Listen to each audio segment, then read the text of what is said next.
regard to the first count submitted to the jury, would you read your finding, please?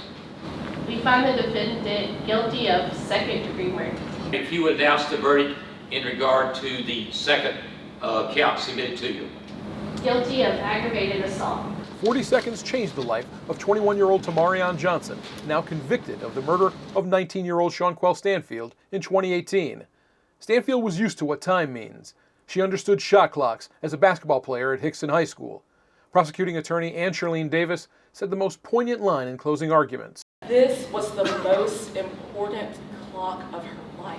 Everything was on the line for her, and I think in those final moments she knew that that's what she was fighting for the opportunity to hopefully walk away from that car or run away from that car with her life.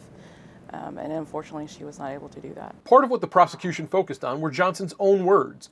The statement he gave to police had several damning statements like, "That expletive was lit, and I busted her." He even sent a letter to his now ex-girlfriend that read, "I'm sorry for killing Stanfield."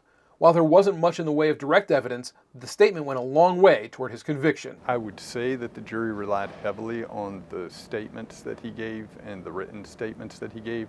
That would be the primary evidence that you would rely on in convicting him. There were a lot of other things that we thought pointed in a different direction that we argued to the jury. Sergeant Joe Neighbors with the Chattanooga Police Department did an excellent job in interviewing him. He was able to elicit information from him, information about how Shawnquelle died and his actions.